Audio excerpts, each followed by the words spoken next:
नमस्कार दोस्तों। मैं शशिकांत सिंह आपको हमारे इस यूट्यूब चैनल में स्वागत करते हैं। दोस्तों, आज के वीडियो का टॉपिक है जो जमाबंदी नंबर और खाता नंबर में क्या अंतर होता है।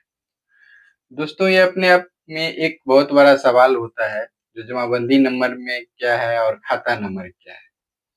तो आज इसी विषय पे हम चर्चा करेंगे। तो चलिए बिना देरी किए वीडियो को शुरू करते हैं। तो दोस्तों, इससे पहले ये जानने से पहले समझ लीजिए, जब सर्वे होता है तो उसका सबसे पहला काम क्या होता है, क्योंकि ये जो क्वेश्चन है ये सर्वे से रिलेटेड होता है। ये एक अमीन के लिए भी, एक आम पब्लिक के लिए भी ये क्वेश्चन हमेशा एक बहुत बड़ा सवाल बना रहता है। चलिए आज के वीडियो में इस सवाल का हम जवाब ढूंढते हैं, जो आखिर जमाबंदी नंबर और खाता नंबर में क्या अंतर होता है। तो देखिए दोस्तों, सबसे पहले जब सर्वे होता है, सब मान लीजिए पहला फॉर्मेलिटी पूरा हो जाता है, तो उसके बाद क्या करता है सर्वेयर, सबसे पहले एक ऐसे करके बाउंड्री लाइन बनाता है, ठीक है, जिसको हम लोग अमानत की भाषा में सीमान भी बोलते हैं। यहाँ पे मान लीजिए कहीं पे 3 सीमानी पत्थर है, कहीं पे 4 सीमानी पत्थर है, कहीं पे बम्बा है। इस तरह से पहले बाउंड्री लाइन बनाता है। उसके बाद उसमें कहीं पे 3 सीमानी पत्थर, कहीं पे बम्बा, कहीं पे 4 सीमानी पत्थर, इस तरह से इंडिकेट किया जाता है। तो चलिए सबसे पहले जानते हैं, जो ये 3 सीमानी पत्थर है ये कहाँ गाड़ा जाता है। देखिए दोस्तों, जहाँ पे 3 मौजा का मिलान होता है, 3 मौजा का मिलान होता है, वहां पे 3 सीमानी पत्थर गाड़ा जाता है, ठीक है। इस तरह पे जहाँ पे मान लीजिए 4 सीमानी है, तो 4 सीमानी मतलब 4 ठो सीमान जाके जहाँ पे मिला, यहाँ पे मान लीजिए 4 मौजा आकर के मिला, ठीक है। सबसे पहले इसी तरह से एक बाउंड्री लाइन तैयार करता है। उसके बाद क्या करता है, जो इसमें खेसरा बनाता है, प्लॉट बनाता है। समझिए, खेसरा मत समझिए, इसे समझिए, इसमें प्लॉट बनाता है। जिसका जमीन है, मान लीजिए आपका जमीन है, हमारा जमीन है, किसी का भी जमीन है, इस तरह से मान लीजिए एक प्लॉट बनाता है, जैसे जैसे आपका प्लॉट है, ठीक है। इसी तरह से मान लीजिए एक प्लॉट बनाता है। ये प्लॉट उसी के आधार पे बनता है जिसके आधार पे आपका जमीन रहता है। इस तरह से एक प्लॉट बनाता है। अब ये जो प्लॉट बना, इसको हम लोग क्या कहते हैं, किस्तबार, ठीक है। पहला चरण ये हो गया बाउंड्री लाइन, और दूसरा चरण में ये हो गया किस्तबार, ठीक है। पहला ये हो गया किस्तबार।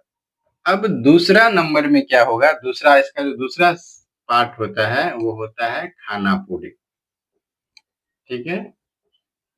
इसमें बाउंड्री लाइन पे आप लोग तो समझ गए, जो 3 सीमानी पत्थर कहाँ गाड़ा जाता है, जहाँ पे 3 मौजा का मिलान होता है, 4 सीमानी पत्थर होता है जहाँ पे 4 मौजा का मिलान होता है, और ये सब बम्बा जगह जगह पे गाड़ा जाता है ताकि नापी करने में आसानी हो, ठीक है। तो अब जब खाना पूरी होता है तो उसमें क्या करता है, खेसरा नंबर देता है। ये जिसमें खेसरा नंबर क्या है ये समझ लीजिए। जैसे मान लीजिए मेरा नाम शशिकांत है, आपका नाम अमर, विजय इत्यादि करके कुछ होगा, तो नाम किसके लिए रखा जाता है, पहचान के लिए। उसी तरह से इस जो नक्शा बना है उसमें एक नंबर डाला जाता है पहचान के लिए, जो ये नंबर है। तो मान लीजिए 1 है, ये 2 है, ये 3 है, ये 4 है, ये 5 है, ये 6 है, ये 7 है, ये 8 है, ये 9 है, ये 10 है, ये 11 है, ये 12, ये 13, ये 14, ये 15, ये 16, ये 17, ये 18। अब ये जो नंबर डाला गया इसको हम लोग बोलते हैं खानापुरी। खानापुरी में क्या होता है, जो प्लॉट का पहचान होता है। ये प्लॉट 1, 2, 3, 4, ये जो पहचान के लिए जो नंबर दिया जाता है उसको हम लोग खेसरा नंबर बोलते हैं, ठीक है। इतना तो समझ गए दोस्तों। एक बात हमेशा याद रखिए, जो सर्वे में जब खानापुरी का काम जो शुरू होता है, वो हमेशा किसी भी नक्शा में देखिएगा तो सिलसिलेवार यानी सबसे छोटा नंबर जो शुरू होता है 1, वो आपको उत्तर पश्चिम कोण से शुरू होगा और सीधा चलते आएगा आपको पूरब और दक्षिण कोण में समाप्त होगा, ठीक है। अब ये प्रोसेस, इस प्रोसेस को जो हम लोग कहते हैं जिसमें नंबर दिया जाता है, प्लॉट का पहचान दिया जाता है, उसको हम लोग बोलते हैं खानापुरी। ठीक है, अब यहाँ तक तो समझ गए। अब इसमें नंबर तो दे दिए, अब अगला प्रोसेस इसका जो होता है वो होता है दस्तावेज तैयार करना। ठीक है, क्या होता है?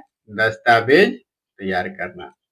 देखिए समझिए बात को दोस्तों, खाली गुनिया लगाना, बंटवारा करना, इसी से आप लोग अमीन नहीं बन जाइएगा। अमीन वही सबसे सक्सेसफुल अमीन होता है जिसको हर एक पेपर, अमानत संबंधी, जमीन संबंधी हर एक रिलेटेड क्वेश्चन का जरूरी, क्वेश्चन के जवाब आपको आना चाहिए। और ये सब जो क्वेश्चन होता है, खाता नंबर, जमाबंदी नंबर, ये सब बहुत ही खास क्वेश्चन होता है, तो इसको देखिए आराम से। एक चीज और दोस्तों, आप लोग जब वीडियो देखते हैं तो कभी वीडियो को चैनल में भी जाइए, जो हमारा चैनल है शशिकांत सिंह अमीन, उस चैनल में जाइए। उस चैनल में बहुत सारा वीडियो बना हुआ है जो आपके काम का है, आपके लिए बहुत लाभदायक होगा। आप लोग उस चैनल में जाइए और उस वीडियो को भी देखिए और उससे भी कुछ सीखिए। ठीक है, एक और चीज है जो आप लोग के लिए बताना जरूरी है, जो अगर आप लोग चैनल पे नए हैं तो चैनल को सब्सक्राइब और बेल आइकन जरूर दबा दीजिए, ताकि इस चैनल पे जो भी वीडियो डाला जाए वो आप तक जल्द से जल्द पहुंच सके। इस चैनल पे दोस्तों खाली जमीन संबंधी, नापी संबंधित इसी तरह का वीडियो डाला जाता है। अगर आप लोग बेल आइकन दबा लेते हैं या चैनल को सब्सक्राइब करते हैं, बेल आइकन दबाते हैं, तो इस चैनल पे जो भी वीडियो डाला जाएगा वो आप तक पहले नोटिफिकेशन जाएगा और उससे आप लोग पहले उस वीडियो को देख सकते हैं और कुछ सीख सकते हैं। ठीक है, अगर ये जानकारी आपको अच्छी लगे तो वीडियो को लाइक और शेयर जरूर कर दीजिएगा। तो इसके बाद खाना पूरी के बाद दोस्तों क्या होता है, जो दस्तावेज तैयार करना एक प्रक्रिया होता है। इस दस्तावेज में क्या होता है, जैसे पर्चा होता है, पर्चा में क्या होता है, जो आपका कौन सा नंबर से क्या नंबर बना है ये दिया रहता है, आदि बहुत चीज दिया रहता है। तो इस पे अगर सर्वे पे हम पूरा चर्चा करेंगे तो लगभग 2 दिन में भी नहीं खत्म होगा। तो आज का हमारा विषय है जमाबंदी नंबर और खाता नंबर क्या है, हम लोग इसी को हाईलाइट में लेके चलते हैं। तो दस्तावेज के अंदर जो सबसे पहला चीज तैयार होता है, खतियान। ठीक है, अब खतियान क्या है? तो खतियान का परिभाषा है दोस्तों, जो खतियान सरकार द्वारा मुहैया कराया गया जमीन का एक मूल दस्तावेज है। खतियान का परिभाषा क्या हुआ? जो सरकार द्वारा मुहैया कराया गया जमीन का एक मूल दस्तावेज है, जो जिस टाइम सर्वे होता है उसी टाइम तैयार किया जाता है। अब मान लीजिए दोस्तों इसमें 17 खेसरा है, अभी हम छोटा में लिए, आपको हम बता रहे हैं 17 खेसरा है। अब इसमें मान लीजिए 17 खेसरा में तो 17 रैयत होगा नहीं, एक रैयत का 2, 4, 5, 10 भी होगा। तो मान लीजिए इसमें 5 रैयत है। पहला राम है, श्याम है, ऐसे करके मान लीजिए इत्यादि करके 7 है। तो अब खतियान तैयार, जब दस्तावेज तैयार किया जाता है तो यहाँ पे क्या होता है, सर्वेयर क्या करता है, जो एक कोई रजिस्टर लेता है और उस रजिस्टर में, अब मान लीजिए राम का इस मौजा में जो नक्शा बना उसमें कितना जमीन है, 1 खेसरा है, 9 खेसरा है, 14 खेसरा है, जो भी है उसका उसमें सब एंट्री लिखेगा। ठीक है, इसी तरह से श्याम का भी लिखेगा, इसी तरह से जितना उसमें रैयत है सबका एंट्री लिखेगा।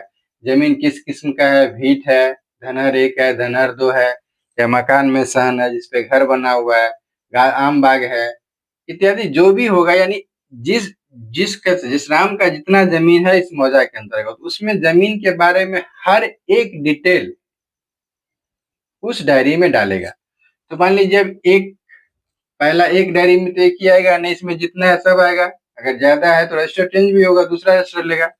तो जैसे मान लीजिए दोस्तों पहला जो राम का शुरू किया, तो उसका आप पहचान के लिए कोई सिलसिलेवार नंबर देते हैं ना, जो 1 है, 2 है, 3 है, इस तरह से। तो जो खतियान में किसी रैयत का, समझिए बात को, खतियान में किसी रैयत का जमीन का जो डिटेल लिखा जाता है उसका जो सिलसिलेवार नंबर होता है उसको हम लोग क्या कहते हैं, खाता नंबर। समझ गए बात को? जो खतियान जब बनाता है तो उसमें हर एक रैयत का जो एंट्री लिखा जाता है, जो जमीन क्या है, भीट है, धनहर है, कितना है, 10 डिसमल है, 20 डिसमल है, 1 एकड़ है, इसी तरह का जो हर एक डिटेल लिखा जाता है तो उसका एक सिलसिलेवार नंबर दिया जाता है। तो खतियान का जो सिलसिलेवार नंबर होता है, उस रजिस्टर का जो सिलसिलेवार नंबर होता है उसको हम लोग बोलते हैं खाता नंबर। ठीक है, उसको बोलते हैं खाता नंबर, जो 1 से शुरू होगा और जितना रैयत होगा 1000, 2000, 5000, 10,000 वहां तक जाएगा। समझ में आ रहा है बात को? तो ये तो खाता नंबर समझ गए। जो रैयत का जिस रजिस्टर में एंट्री होता है, उसके जमीन का हर एक पहलू का जो गवर्नमेंट द्वारा एंट्री होता है, उसके सिलसिलेवार नंबर को हम लोग खाता नंबर कहते हैं। ठीक है। अब दूसरा बात है दोस्तों, जो जमाबंदी नंबर क्या है, समझिए। जमाबंदी नंबर क्या है, खतियान तो खाता नंबर क्या है वो समझ गए।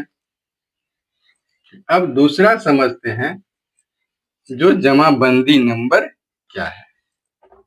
जमाबंदी नंबर क्या है, अब इस पे कुछ जान लेते हैं। तो देखिए, सबसे पहला चीज, पहला पेपर कौन सा तैयार हुआ? खतियान। अब खतियान तो मूल दस्तावेज है, मूल दस्तावेज को तो छेड़छाड़ करेगा नहीं। अब छेड़छाड़ करना क्यों जरूरी है वो समझिए। मान लीजिए इसका एक खाताधारी था, एक रैया था जिसका नाम था राम। उसके पास मान लीजिए 60 डिसमिल जमीन था। जिस टाइम सर्वे हुआ, जिस टाइम ये खतियान बना, उस टाइम राम के पास 60 डिसमिल जमीन था। ठीक है। अब इनको कोई कारणवश दिक्कत हुआ, कुछ भी हुआ, इसमें से इन्होंने क्या किया, जो 10 डिसमिल जमीन को बेच दिया। ठीक है दोस्तों, समझ में आ रहा है आसानी से बात को। इसमें से 10 डिसमिल जमीन बेच दिया तो इसको कितना बचा? 50 डिसमिल। अब खतियान तो एक ही बार बनता है सर्वे के टाइम में, और उस खतियान को कभी छेड़छाड़ किया जाता नहीं है। तो ये छेड़छाड़ जो होगा, जो खरीदा, बिक्री किया, खरीदा, इसको जो एंट्री करते हैं, यानी इस लेन देन को जिस रजिस्टर पे लिखा जाता है, उसको हम लोग रजिस्टर 2 या जमाबंदी पंजी कहते हैं। अब जमाबंदी पंजी रजिस्टर 2 होता क्या है, जो सेम टू सेम जो खतियान बना है, उसी का सेम टू सेम एक नकल किया जाता है, एक हूबहू कॉपी तैयार किया जाता है, जिसको हम लोग रजिस्टर 2 या जमाबंदी पंजी कहते हैं। अब ये तैयार क्यों किया जाता है ये समझिए। तो यही हम बता रहे थे, जो राम के पास 60 डिसमिल जमीन था सर्वे के टाइम, जो खतियान पे शो कर रहा है 60 डिसमिल, और सर्वे हो गया, उसके बाद 5-10 साल बाद क्या किया, 5-10 साल बाद इसको कोई जरूरी हुआ राम को, उसमें से उन्होंने 10 डिसमिल बेच दिया। अब पहला जो खतियान बना है वो तो मूल खतियान है, मूल खतियान के साथ तो कोई छेड़छाड़ होगा नहीं। तो इसको तो एंट्री करना, गवर्नमेंट को तो रिकॉर्ड करना जरूरी है ना। इससे क्या हो, क्यों जरूरी है? क्योंकि जो खरीदा, जो आदमी खरीदा, उस उससे उसका टैक्स लेगा, और जो आदमी जमीन बेच दिया उसका जमीन कम हो जाएगा, तो उसका टैक्स ऑटोमेटिक कम हो जाएगा। तो यही टैक्स का लेखा जोखा करने के लिए, मान लीजिए जो रसीद कटाते हैं, जो जमीन का टैक्स भरते हैं, जो एक ही आदमी कहीं ज्यादा न भरे, किसी लेन देन को मूल दस्तावेज से छेड़छाड़ न करे, तो इसके लिए रजिस्टर 2 तैयार किया जाता है, जिसको हम लोग जमाबंदी पंजी कहते हैं। अब जमाबंदी नंबर, तो जिस तरह दोस्तों खतियान का जो रैयत का सिलसिलेवार नंबर होता है, उसको हम लोग खाता नंबर कहते हैं, तो उसी तरह रजिस्टर 2 का जो सिलसिलेवार नंबर होता है, उसको हम लोग जमाबंदी नंबर कहते हैं।